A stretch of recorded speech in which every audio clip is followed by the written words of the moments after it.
Good afternoon. This is a preliminary report. We are still in the processing of the scene and the investigation continues. The facts may change pursuant to the investigation, but this is the understanding I have at this time.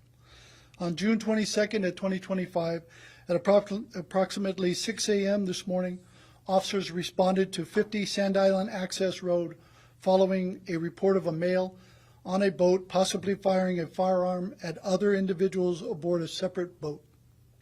Upon arrival, officers located the suspect, who was armed with a hammer and refused to disembark from the boat. Officers deployed a taser twice in an attempt to de-escalate the situation and disarm the suspect.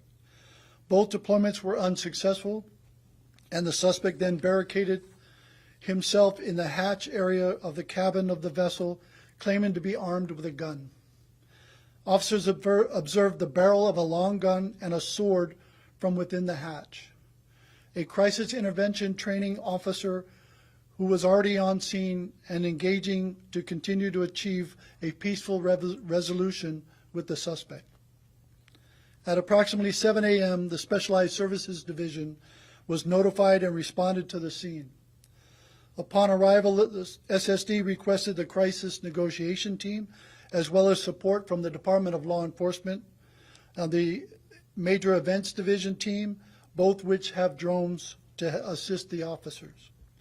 At approximately 12:51 p.m., the suspect emerged from the hatch and pointed what appeared to be a shotgun-style firearm at multiple SSD officers who were about 15 to 20 feet away from the suspect on the pier. In response, an SSD officer discharged one round, striking the suspect in the cheek. The suspect remained on deck of the boat for approximately 30 to 40 minutes, refusing HPD's contact and offer of medical assistance. During this time, the suspect was observed attempting to inflict self-harm. Shortly thereafter, SSD officers were able to secure the suspect and render immediate medical aid. EMS, who was standing nearby, was there to transport him to the hospital, where he was pronounced dead. This is the first officer-involved shooting for 2025. The officer had 20 years of service with the Honolulu Police Department and is offered and on administrative leave per our standing operating procedures. With that, I'll take your questions. What time did this all end? This all ended, exact time I'm not sure. I can get back probably around 3 o'clock, I believe, maybe a little bit sooner. So the shot was fired well after 7 a.m.? Yeah, it was around 12, after 12 o'clock.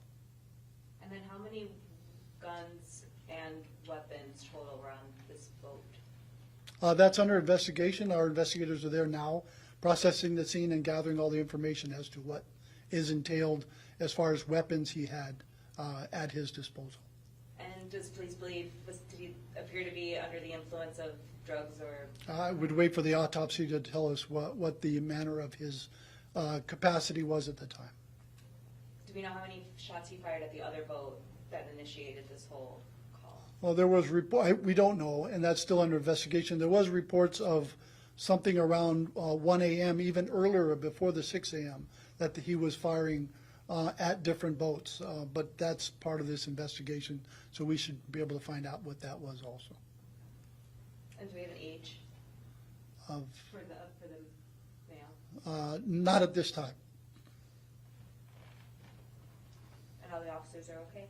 Yes, they are. Yes, ma'am. Over the 7-hour barricade, what were the officials saying to the suspect? Over multiple times there were contact. It was off and on. He hung up many times, but trying to get him to de-escalate, to come out and meet with the officers, and to just cease his, I guess, defensive measures that he was taking to not give up. And unfortunately, these events are dictated by the suspect at this time. The officers are doing everything they can to de-escalate. As you can tell, we tried to do taser. We used the crisis negotiation team. We used crisis intervention, other ways to get him. But once he pointed the gun, that changed the next response that the officers gave. But then he continued to either be agitated or refuse to cooperate with what the officer's commands were, to give up, to come out off the boat, to come onto the pier, and to meet with the officers. And does the suspect have any prior incidents like this? I know the suspect has 6 felony convictions, but I don't know to the extent whether they were similar to this situation. Do you know if it was his boat or somebody else's boat? My understanding is it's not his boat, but I believe he was in the process of looking to purchase the boat. Have they identified the people who were on the other boat that the suspect was targeting? I believe that's all part of the investigation. They'll be interviewed. All right. Thank you all very much.